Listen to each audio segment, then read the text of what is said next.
네, 오늘 설교의 제목은 역경의 날에 깊이 생각하라는 제목으로 하나님 말씀을 증거하겠습니다. 오늘 본문 말씀은 전도서 7장 13절에서 14절까지의 말씀입니다.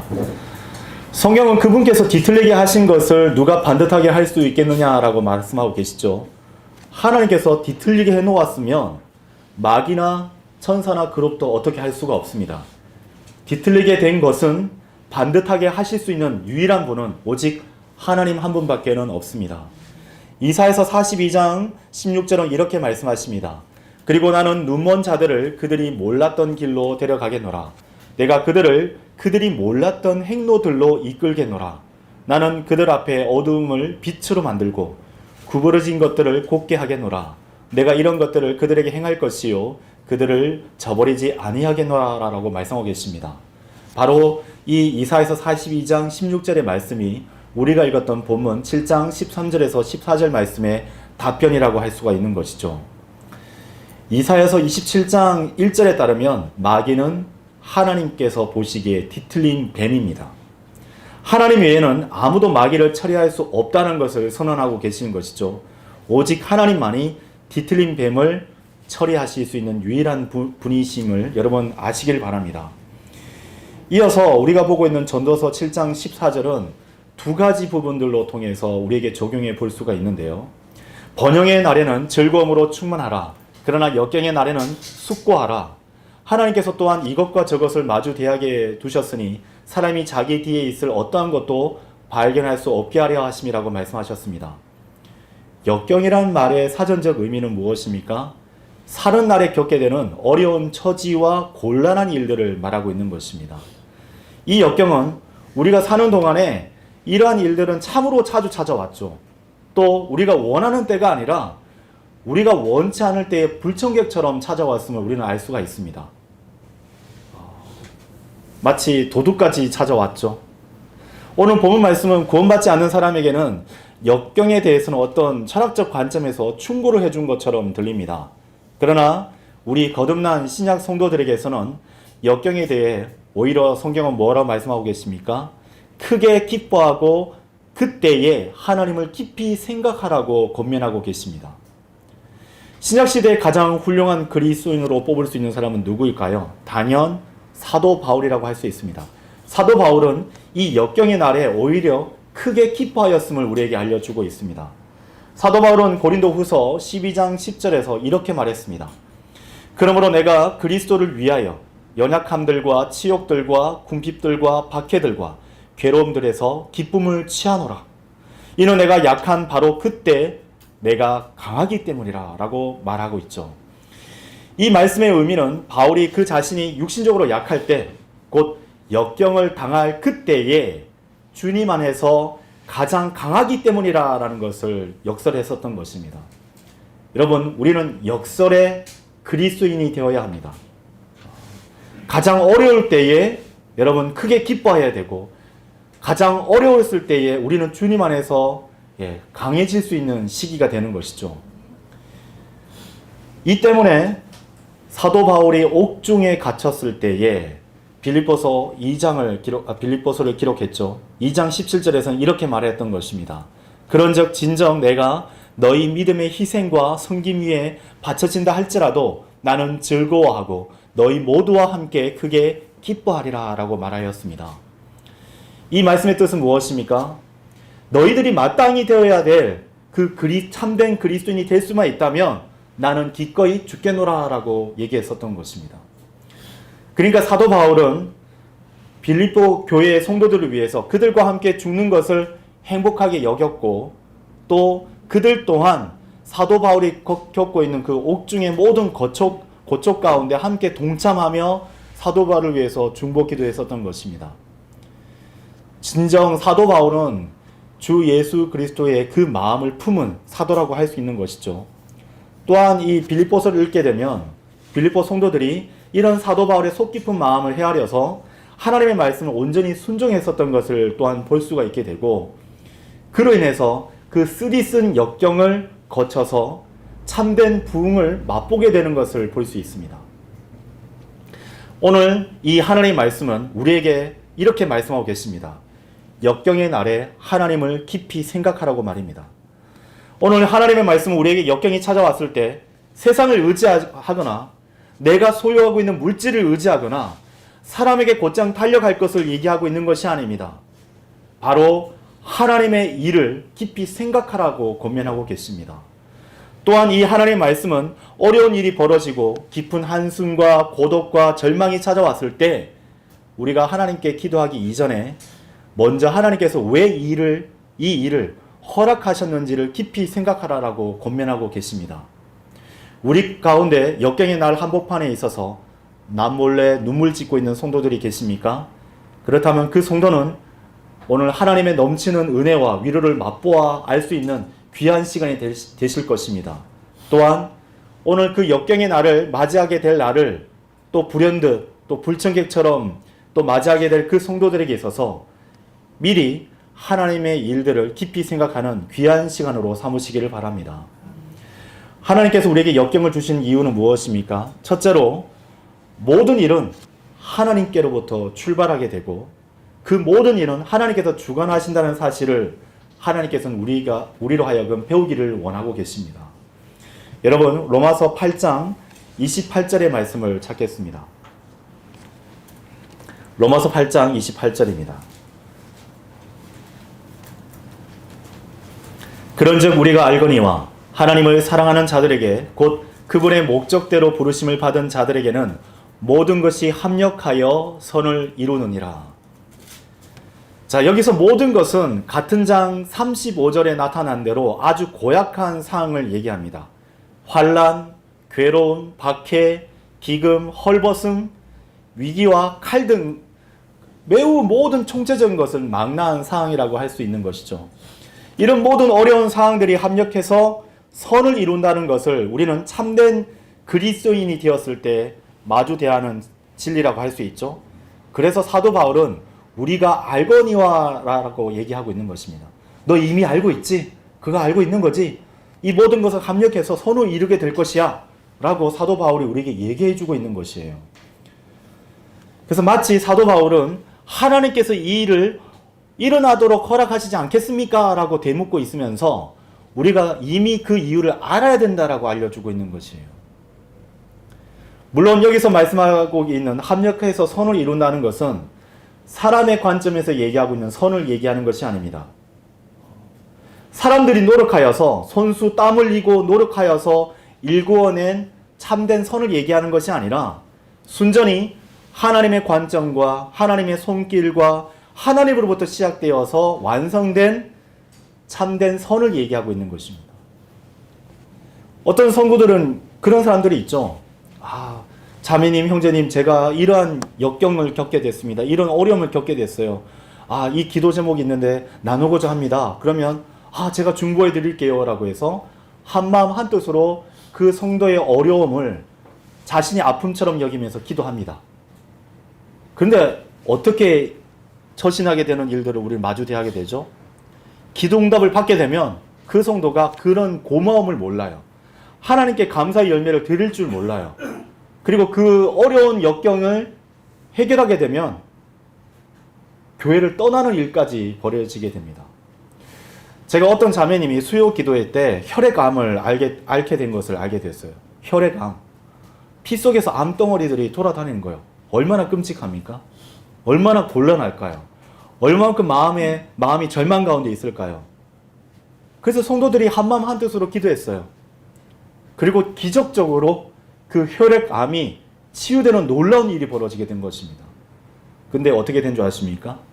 기도응답이 받자마자 고맙다는 말도 없이 교회를 떠났어요. 분명 그 질병은 하나님께서 그 자매가 닻을 내리듯 그 자매가 그 항구에서 정박하여서 믿음의 성도들과 함께 하나님의 그 기쁘신 그 선한 일들을 넘치게 수행하라고 주신 믿음의 닻이었을 테죠.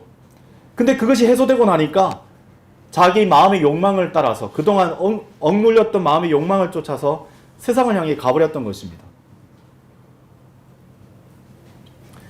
그러한 사람들 우리 많이 보게 되죠. 수능 시험에 만점 받아서 원하는 대학에 갈 수 있게 해달라고. 그러면 새벽같이 나와서 기도합니다.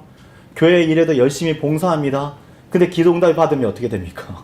원하는 대학에 가면 그 아들도, 그 어머니도, 그 아버지도 교회에 잘 안 나와요. 여러분, 우리 가운데 그러한 사람이 있어서는 안 될 것입니다. 그래서 성숙한 성도는 이 역경을 극복하였을 때, 아, 내가 하나님의 은혜로 이 모든 것을 극복하였구나라고 신앙 고백하게 되는 것입니다. 근데 신앙이 성숙하지 못한 성도들은 어떻게 반응하는 것입니까? 이 모든 것은 나로부터 이루어진 것이야. 그래서 하나님께 합당한 영광을 돌려드리지 않게 되는 것이죠. 여러분, 욥에 대해서 깊이 생각해 보신 적이 있으십니까? 욥기를 읽고 여러분이 겪고 있는 모든 시련과 역경에 대해서 참된 위로와 힘을 공급받으신 적이 있으십니까? 욥에게 일어난 환난은 욥 자신에게나 다른 사람들의 관점에서 보면 결코 선이라고 할 수 없습니다.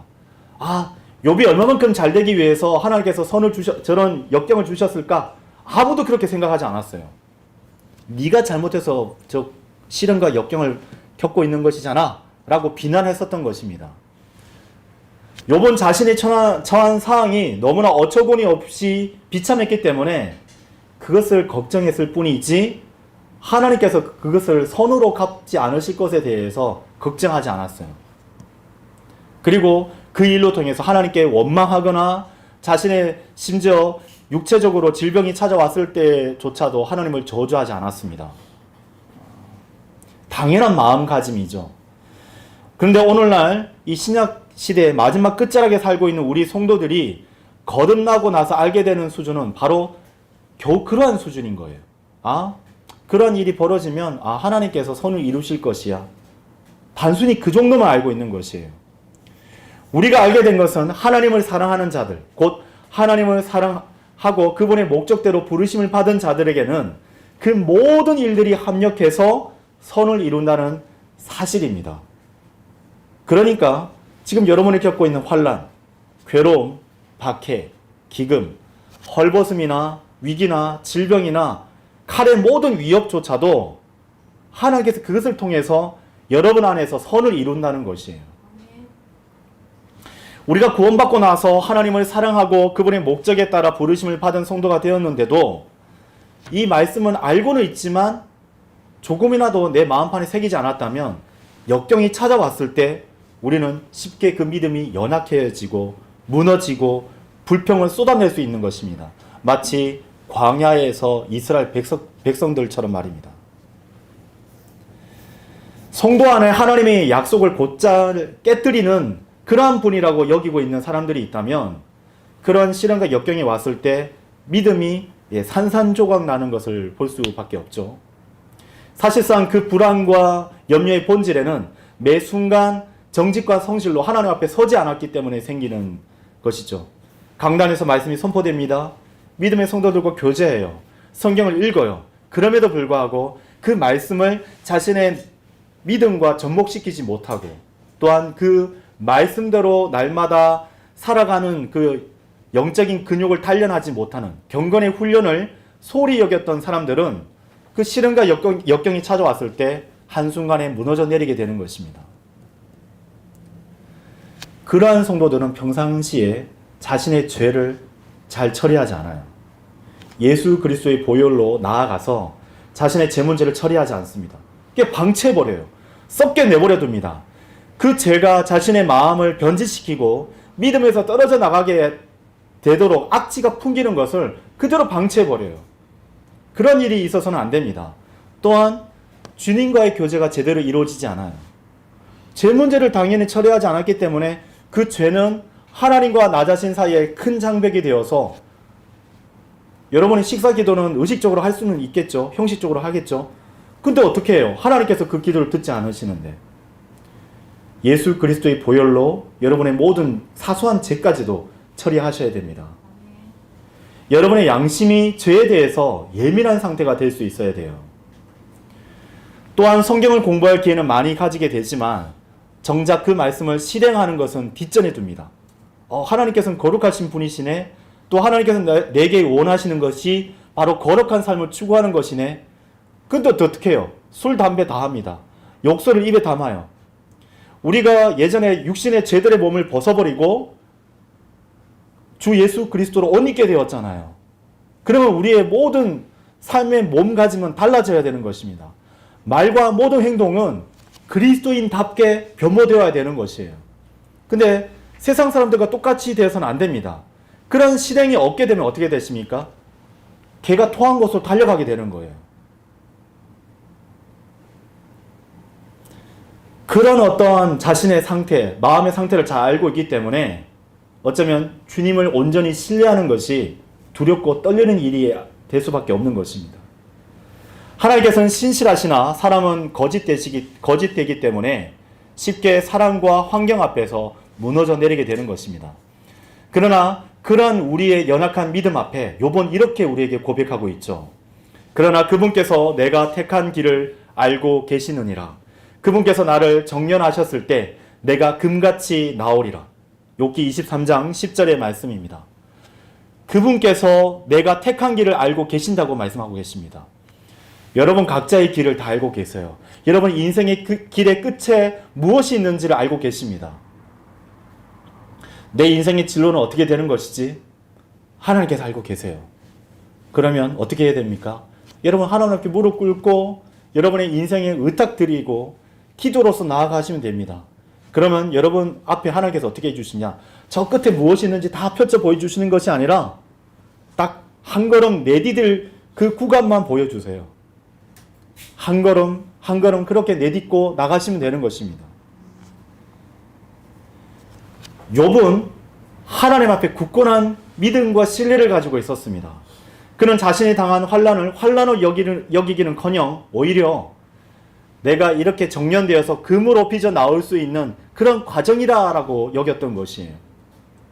진정 자신에게 닥친 환난을 정련하는 과정으로 여겼기 때문에 그는 역경의 날을 견딜 수 있는 마음의 준비가 되어 있었던 것입니다. 그래서 그는 자신이 하나님께서 주시는 연단을 거쳐서 내가 금같이 나오리라 라고 자신의 신앙 고백을 하나님께 아름다운 향기의 제물로 올려드렸던 것이에요. 하나님께서 내게 그 역경을 허락하셨던 이유는 무엇입니까? 나를 사랑하시기 때문입니다. 나를 아끼시기 때문이에요. 나를 금처럼 변모시키기 위해서 나에게 시련과 역경을 주신 것입니다. 만일 또한 그러한 과정 가운데 있다면 하나님께서 여러분을 정련하는 과정이라고 생각하시면 됩니다. 풀무질 가운데 들어갑니다. 주님 너무 뜨겁습니다. 망치질이 내려집니다. 주님 너무나 아픕니다. 근데 그 모든 것도 하나님께서 여러분을 사랑하시고 아끼시고 금같이 변모시키기 위한 과정인 것을 여러분이 아시고 주님께 그 모든 일들을 합력하여 선을 이룰 것을 소망하시기를 바랍니다. 하나님께서 성도들에게 우리 모두에게 역경을 주신 이유는 무엇입니까? 그 두 번째 이유는 주님께서 그 모든 역경을 통제하고 계신다는 것과 무릇 모든 역경에는 하나님께서 분명히 그 한계점을 분명하게 세워놓고 계신다는 것을 우리로 하여금 배우도록 하신다는 것입니다. 하나님 앞에 신실하고 또한 경건하게 살고자 하는 그리스도인에게 여러분 어떻게 되는 줄 아십니까? 정말 싫은데 이 시련과 역경이 찾아옵니다. 십자가의 순환을 경험할 수밖에 없는 그 코스가 마련되어 있어요. 제가 자주 얘기합니다만 여러분 운전면허증은 따려면 필기시험부터 쳐야 됩니다. 그렇죠? 필기시험을 통과하면 그것으로 끝입니까? 아닙니다. 코스가 있고 그렇죠? 이렇게 T차 코스, 뒤로 후진해서 주차하는 코스 등등이 있죠. 저도 다 까먹었네요. 그 다음에 뭐가 있어요? 실전으로 이런 야외 실제 도로에서 도로 주행을 합니다. 그럼 옆에서 그 모든 부분에서 이렇게 심사관이 이렇게 체크를 하죠. 체크리스트에. 그래서 몇 점 이상 통과되면은 어떻게 합니까? 국가에서 인정하는 운전면허 시험을 주죠. 물론 차량에 따라 오토매틱이나 스틱이나 1톤 트럭이나 대형 운전면허도 다 자격 여부가 다 다르고 시험 여부가 다 다르죠. 여러분 주님 안에서 정말 하나님을 기쁘시게 해드리는 성도로 주님 앞에 발견되기를 원하십니까? 그럼 어떡합니까? 여러분 고난과 역경이 찾아오실 것이에요. 디모데후서 3장 12절의 말씀은 이렇게 우리에게 알려주고 계십니다. 그런즉 진정 그리스도 예수 안에서 경건하게 살고자 하는 모든 자들은 박해를 받으리라. 여러분 아직 박해를 받은 적이 없으십니까? 주님을 신실하게 섬겼는데도 불구하고 아직 박해를 당하신 적이 없으십니까? 그럼 어떡하죠? 함량 미달이신 거예요.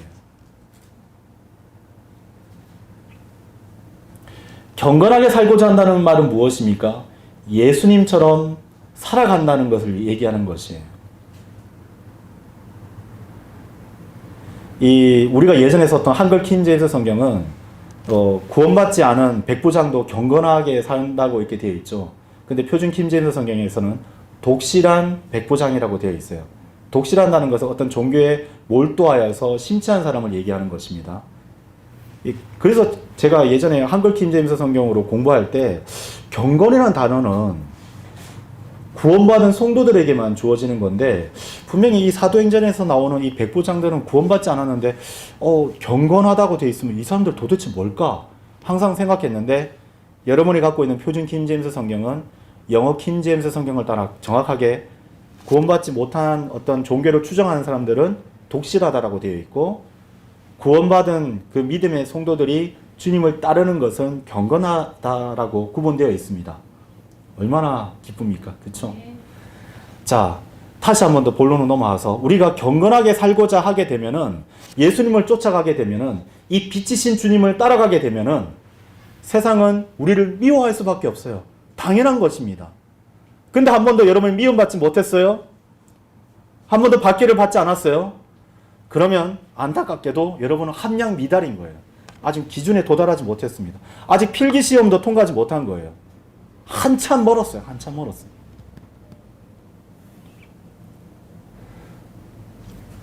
예전에 찰스 웨슬리가 이 복음을 막 전하러 가는데 문득 이 디모데후서 3장 12절 말씀이 기억난 거예요.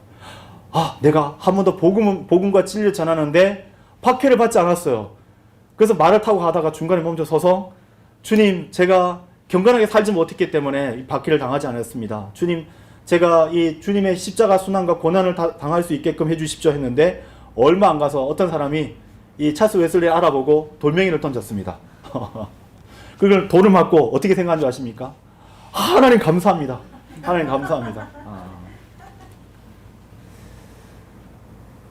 여러분 주님을 사랑하고 주님을 따르고 경건하게 살게 되면요,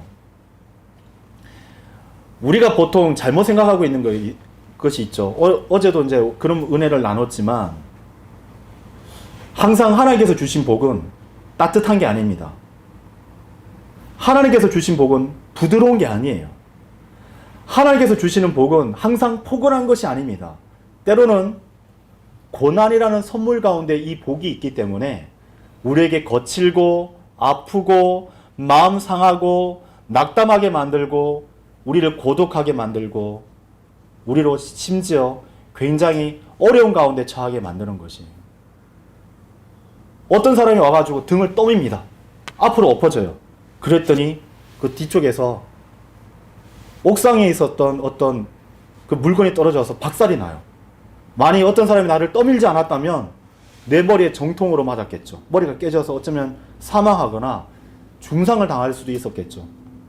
내가 운전을 이렇게 교회에 열심히 봉사하고 가는데 뒤에서 차가 꽝 부딪혔어요. 몇 주 동안 어렵게 고된 일을 하면서 했는데 그런 일을 겪은 거예요. 여러분 거기도 하나님 은혜가 있는 것입니다. 보험 번호가 나왔어요. 하나님께서 물리치료 잘 받으라고. 하나님께서는 고난이라는 선물 안에, 선물 꾸러미 안에 그 복을 담아놓고 계신 것이에요. 이런 영적인 법칙에 따라서 하나님 말씀을 찾고 따라가고 추구하는 성도들에게 있어서는 필연적으로 고난과 역경이 찾아옵니다. 그래서 여러분, 역경의 날에는 하나님의 일들에 대해서 숙고해야 되는 거예요. 깊이 생각해야 되는 거예요.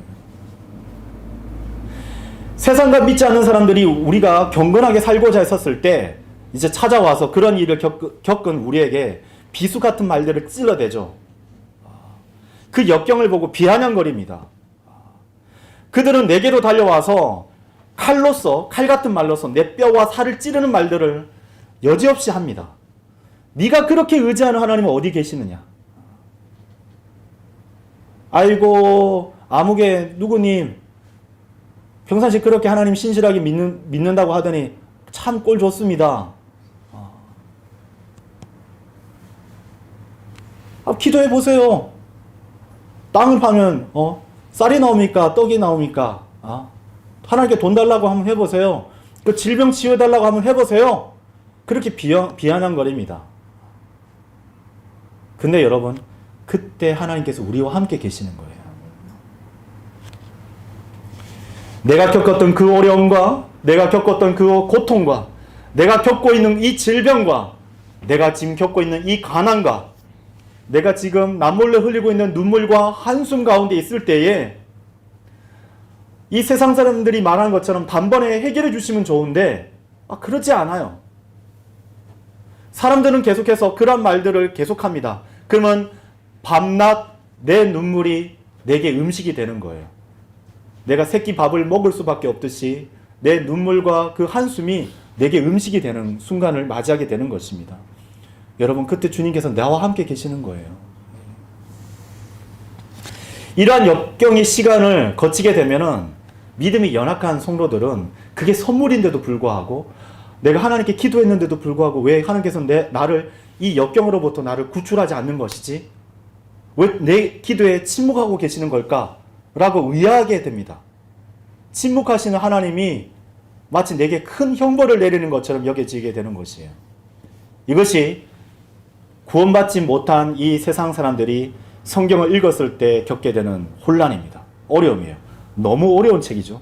특히 욥기를 읽게 되면 어떻게 하나님 믿는다고 한 사람이 이러한 고초를 겪게 되는 것일까?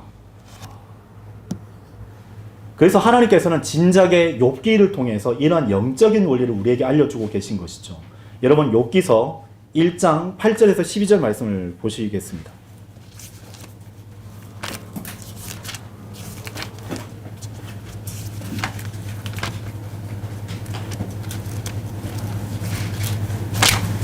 욥기서 1장 8절에서 12절입니다.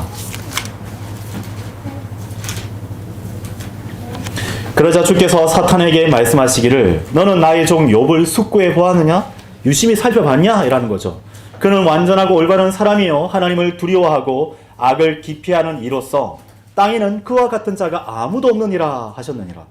그때 사탄은 주께 대답하여 이같이 말씀드렸더라. 욥이 아무런 까닭 없이 하나님을 두려워하나이까? 하나님께서 그와 그의 집 주위와 그가 소유한 모든 것의 사면에 울타리를 만들어 주시지 아니하셨나이까? 하나님께서 그의 두 손이 하는 일에 복을 주셨기에 그의 재물이 그 지역 가운데서 증가하였나이다. 아브람과 동시대 때 있던 사람이 바로 욥입니다. 욥은 족장이었어요. 근데 이 동방에서 욥처럼 부유한 사람이 없었습니다. 심지어 당시에 아브람조차도 이 욥과 비교하기에는 부족할 만큼 이 욥은 엄청난 부유한 이 족장이었죠. 당신께서 그의 두 손이 하는 일에 복을 주셨기에 그의 재물이 그 지역 가운데서 증가하였나이다. 그러나 이제 당신의 손을 내밀어 그가 소유한 모든 것에 손을 대소서. 그리하시면 그가 당신의 얼굴을 대고 당신을 저주할 것이니이다.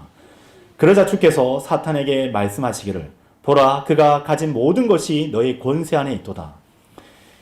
이 우리가 고린도후서 4장을 통해서 알게 되는 진리는 무엇입니까? 현재 이 세상의 통치권은, 이 세상 신은 마귀죠. 사탄이 통치하고 있습니다. 사탄의 관장 아래에 있는 것이에요. 이 세상 모든 문화가 뒤틀려 있는 것이에요. 그래서 이 세상의 모든 관주와 문화와 언어와 삶의 방식들을 추구하게 되면 결단코 성도는 참된 그리스도인의 삶을 살 수가 없어요. 어떻게 비틀어 나가는지 여러분 유심히 볼 필요가 있죠. 경계할 필요가 있습니다. 자, 단 그의 몸에는 너의 손을 내미지 말라 하셨느니라. 그렇게 하여서 사탄이 주의 면전에서 물러가 밖으로 나갔더라 라고 되어 있어요. 이 말씀에서 보게 되면 욥은 전혀 알지 못하는 상태에서 이 일이 벌어진 것입니다. 셋째 하늘에서 하나님께서 그리고 깊은 가운데 머물고 있는 사탄이 욥을 두고 1대1 승부를 벌이고 있는 것이에요. 그래서 욥은 하나님 앞에 자랑거리가 된 것입니다. 그는 완전하고 올바른 사람이야. 이 땅 가운데에서 욥 같은 자는 아무도 없어. 하나님께서 얼마나 뿌듯하고 자랑하셨겠습니까? 근데 사탄이 뭐라고 이렇게 빈정거렸던 것이에요. 까닭없이 하나님을 두려워하겠습니까? 그러니까 복을 받은 거 보세요. 그의 부여함을 보세요. 다 하나님께서 주셨잖아요. 그것을 제거하면 분명히 욥은 하나님을 대적하여서 하나님을 저주할 것입니다. 라고 얘기했던 것이에요. 그때 하나님께서 어떻게 하십니까? 보라, 그가 가진 모든 것이 너의 권세 안에 있도다. 단 그의 몸에는 너의 손을 대지 말라. 이것을 통해서 하나님께서 뭐라고 얘기하시냐면은, 그래, 네가 말하였었던 거 들어봐도 욥은 소유가 있거나 부유하거나 가난하거나 어려운 가운데 있거나 질병에 있거나 아니면 건강하거나 아무런 상관없이 나를 실망시키는 사람이 아니야. 근데 네 생각이 그렇다면 욥을 들고 한번 승부를 한번 벌여보자. 단 그의 소유에 한해서만 그렇게 하고 그의 몸은 손대지 마라 라고 했던 것이에요. 1차전은 그렇게 벌어졌던 것입니다. 이것을 통해서 우리가 뭘 알게 됐냐면은, 하나님의 허락 없이는 사탄은 우리에게 함부로 할 수가 없어요. 그래서 지금 여러분이 시련과 역경을 겪고 계시잖아요. 그것은 하나님께서 아웃라인을 마련해 주신 거예요. 경계를 마련해 주신 겁니다. 그 선을 넘지 않는 한도 내에서 사탄은 우리에게 해코지를 할 수 있는 거예요. 그래서 하나님께서는 욥의 자녀들과 재산을 사탄에게 넘겨주었지만 욥의 건강은 처음에 보류해 두셨던 것입니다. 물론 욥기 2장 6절에서 넘어가게 되면 욥의 건강이 파괴되지만 또 어떻게 돼요? 생명만큼은 손대지 못하도록 하나님께서 하셨죠. 그래서 성경을 우리가 읽게 되면은 사탄은 하나님께서 그에게 허락하신 만큼만 우리에게 시련을 줄 수 있는 것입니다. 그래서 거듭난 성도들이 이 성경을 읽을 때에 큰 위로가 되는 거예요. 사탄은 여러분이 구원받았을 때 여러분에게 해코지를 못하는 게 아닙니다. 시련과 역경, 질병도 줄 수 있어요. 배고픔도 줄 수 있어요. 가난과 모든 진로에 대해서 왜 내 직장 문제를 해결해 주지 않는 것이지? 내게 왜 이런 어려움 주실까? 내 자녀는 왜 이렇게 내게 큰 짐이 되는 걸까? 내 부모님은 왜 이렇게 되는 걸까? 내 아내는, 내 남편은 내가 왜 믿음을 갖다 온전히 섬기려는 데 있어서 걸림돌이 되는 것일까? 밤새 눈물 짓고 그렇게 기도하면서 나가시잖아요. 근데도 불구하고 사탄이 어떻게 할 수 없는 것은 무엇이냐? 여러분의 혼의 구원은 어떻게 할 수가 없는 거예요. 근데도 불구하고 여러분의 마음이 온전히 하나님 말씀에 붙들리지 못하게 되면 어떻게 되는 줄 아십니까? 하나 둘씩 포기하게 되는 거예요. 거리에 나가서 거리 설교하고 복음 전하는 거, 창피해. 나 그 사람이 나를 볼까봐 창피해서 못하겠어. 하나님께 영과 진리 안에서 경배드리는 거 나 못하겠어. 하나 둘씩 포기하게 되면은 여러분이 그때 누리고 있었던 기쁨, 감사, 하나님께 받을 수 있는 보상마저도 잃어버리게 됩니다. 그럼에도 불구하고 하나님께서 딱 아웃라인을 마련해 주셨어요. 여러분의 혼의 구원, 영원한 생명, 그리고 새 예루살렘만큼은 사탄이 그것을 파괴할 수 없게끔 만들어 놓으신 것입니다. 그것을 우리가 성경을 공부하면서 대면하게 될 때 하나님께 진정 영 기쁜 곳에서 우러나오는 감사를 드리게 되는 것이죠.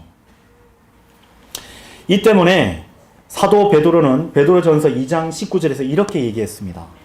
이는 만일 어떤 사람이 억울하게 순환을 당하고서도 하나님을 향한 양심을 위하여 비통함을 견딘다면 이것은 감사한 일이기 때문이라 라고 얘기했던 것이에요. 더 나아가 베드로전서 2장 21절에서도 이렇게 얘기했습니다. 이는 심지어 너희가 이 일로 부르심을 받았기 때문이니 그리스도께서도 우리를 위하여 순환을 겪으시어 우리에게 본보기를 남기심으로써 너희로 하여금 그분의 발자취들을 따라오도록 하셨기 때문이라고 말씀하고 계십니다.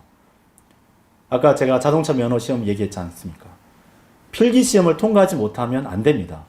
지금 우리가 성도가 되었잖아요. 구원받은 성도가 되었잖아요.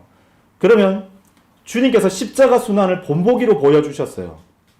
그리고 우리가 구원받은 여러 가지 목적들이 있는데 베드로전서 2장 21절은 뭐라고 했습니까? 우리로 하여금 주님의 발자취들을 따라오도록 우리를 구원해 주신 것이에요.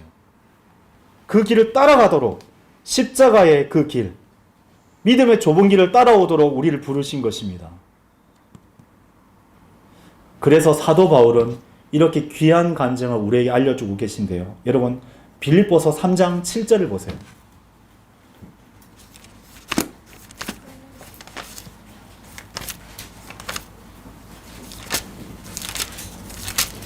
빌립보서 3장 7절에서 14절 말씀을 제가 읽겠습니다. 그러나 내게 이득이었던 어떠한 것들이라도 나는 그것들을 그리스도를 위하여 손실로 여겼느니라. 진정 의심할 여지 없이 그리스도 예수 나의 주의 지식의 탁월함으로 인하여 내가 모든 것들을 다만 손실로 여기노라.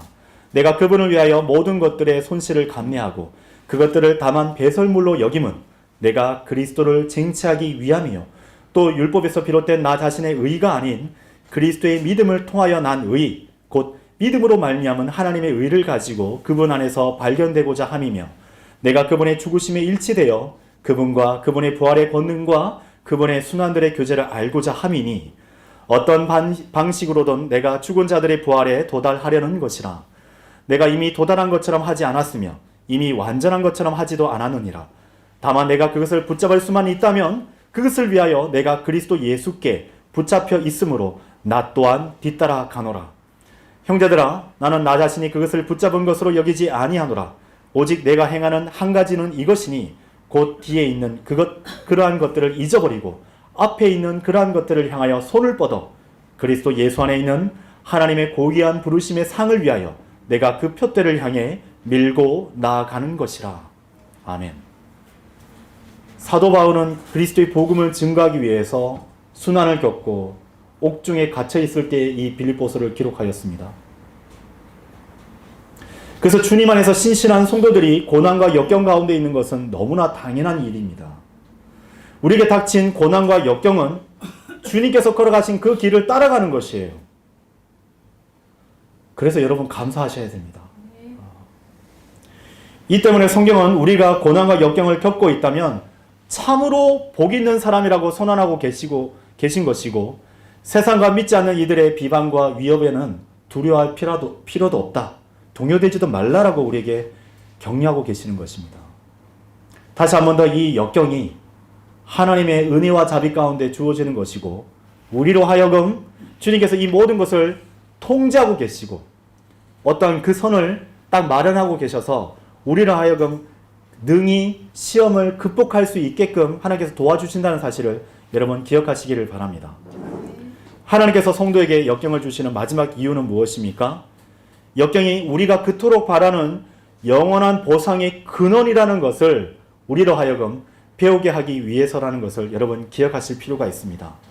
여러분 베드로전서 5장 8절에서 10절 말씀을 찾겠습니다.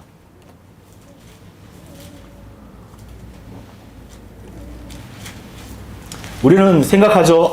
난 주님을 위해서 많은 일들을 하지 않았는데 내가 하나님 앞에서 상급과 보상을 받을 수 있을까 막 염려하시잖아요. 자, 여기에 답이 있습니다. 베드로전서 5장 8절에서 10절입니다. 정신을 차리고 깨어 있으라. 이는 너희의 대적 마귀가 울부짖는 사자처럼 자신이 삼킬 수 있는 자를 찾아 두루 다니기 때문이라.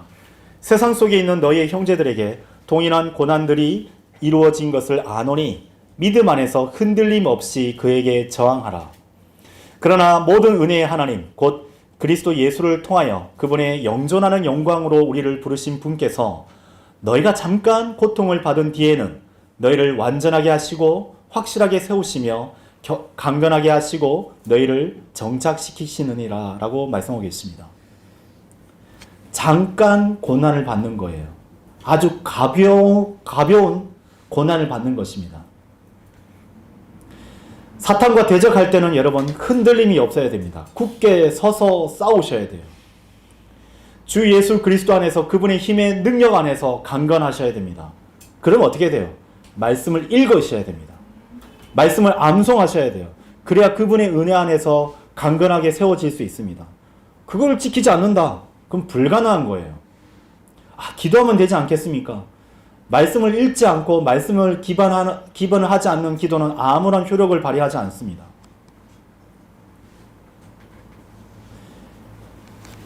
사도 베드로는 이렇게 얘기했어요. 세상에 있는 너희 형제들도 동일한 고난들을 이루어 가는 것을 보라고.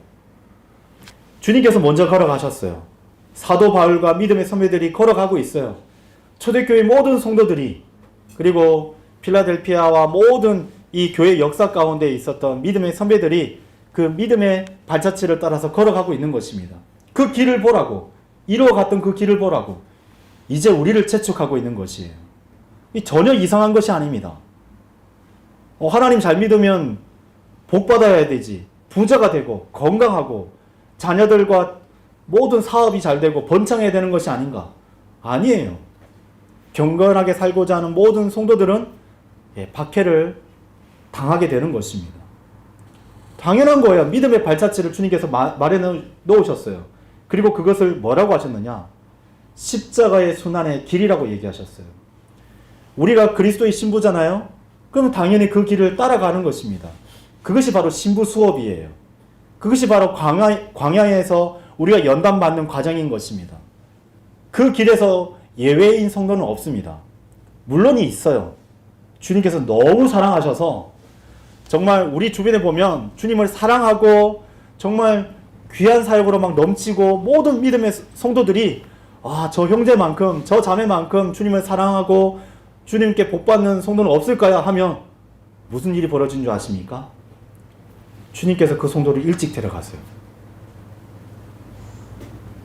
그러면 성경을 잘 모르고 이 세상의 비방자들은 저 사람이 하나님께 벌 받아서 죽었나 보다 생각할 수 있어요. 아니에요. 하나님께서 사랑하셔서 일찍 데려가신 것입니다. 성경은 그러한 책이에요. 그래서 구원받지도 않고 또 하나님의 영이 아니면 이 성경을 알 수 없기 때문에 성경을 읽어도 알지 못하는 책이 되는 거예요. 모순된 책이 되는 거예요. 그래서 우리 마음이 열려 있으면 이 성경이 열리게 되고, 우리 마음이 거듭나지 않고 닫혀 있으면 이 성경도 닫혀 있게 되는 것입니다. 이 때문에 이러한 영적 전쟁 가운데 있는 성도들을 향해서 사도 바울은 디모데후서 2장 3절에서 이렇게 얘기했어요. 그러므로 너는 예수 그리스도의 훌륭한 군인으로서 어려움을 견뎌내라. 또한 디모데후서 2장 5절에서는 이렇게 얘기했습니다. 그런즉 어떤 사람이 이와 마찬가지로 승리들을 위하여 분투할지라도 그가 합법적으로 분투하지 않는다면 결코 그는 왕관을 받지 못하느니라 라고 강조하고 있는 것입니다. 규칙이 무엇인 줄 아십니까? 믿음 안에 있어야 됩니다. 에베소서 6장 10절에 보면 주 안에서와 그분의 막강한 권능 안에 있어야 돼요. 디모데후서 2장 1절은 그리스도 예수 안에 있는 은혜 안에서 강건하라라고 얘기하고 있는 것입니다. 영과 진리 안에서 경배 드리려면 어떻게 되는 것입니까? 내가 이 성경 들고 있으면 되는 거예요, 그냥? 오늘날의 이 친가톨릭 성경들은 어떻게 되냐면은 킹제임스 성경 영향받아서 영과 진리까지는 돼 있는데 영과 진리로 돼 있어요.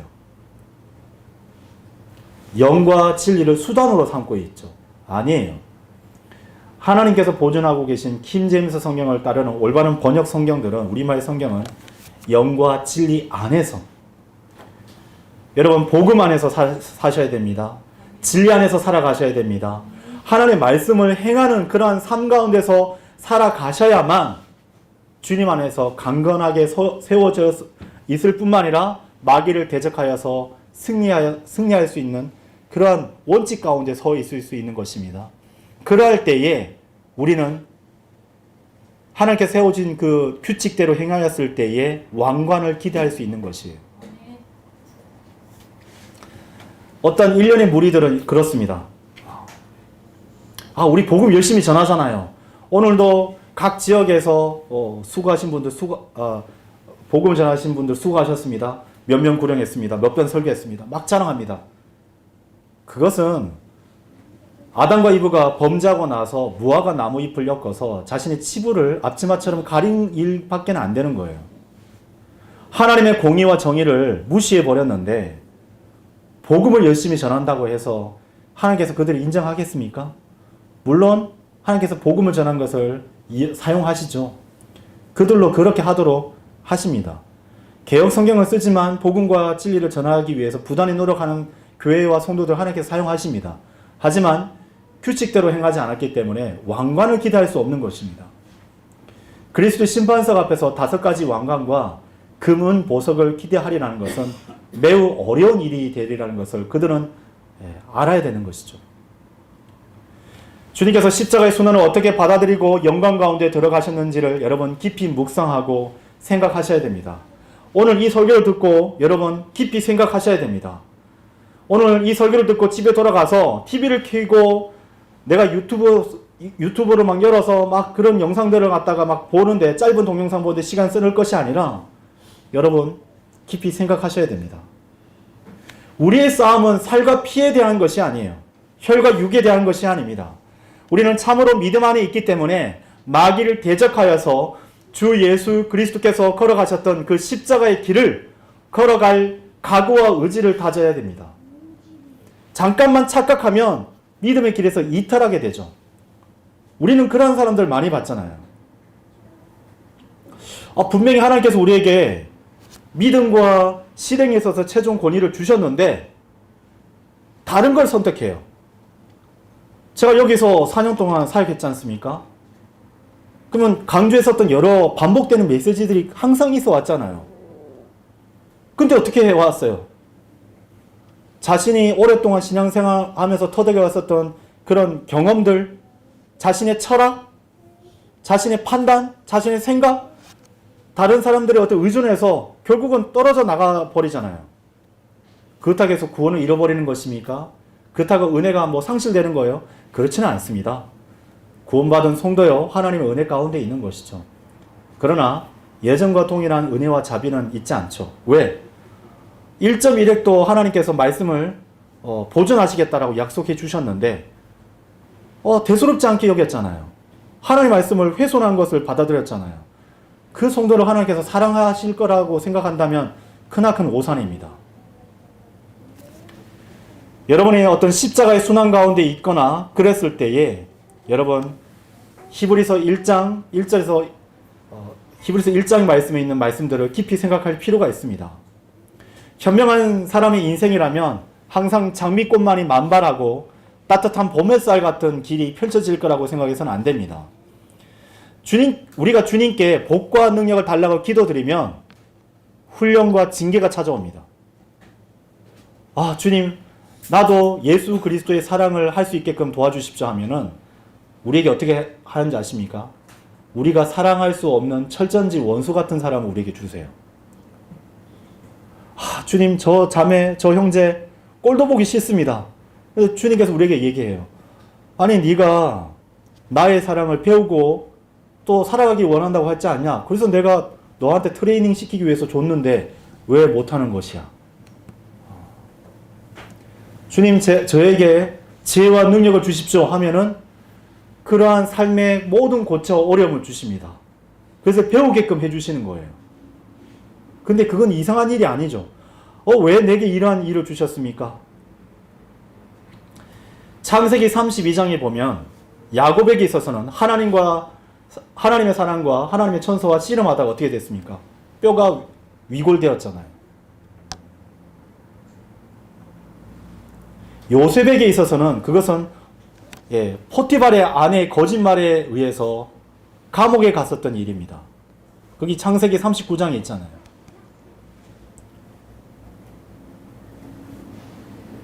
바울에게 있어서는 육체의 가시였습니다.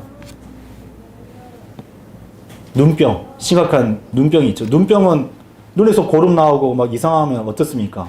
사람들 앞에 섰었을 때 좀 민망하잖아요. 사도 바울은 이것을 3번이나 목숨까지 내놓으면서도 이 눈의 이 육체의 가식을 제거해 달라고 기도했었는데 하나님께서 내 은혜가 내게 충분하도다. 너 약한 가운데서 그리스도의 능력이 온전해진다고 완전해진다라고 하나님께서 알려주시지 않습니까? 징계와 매질을 통해서 여러분 성도들은 주님 안에서 온전해질 수 있는 것이에요.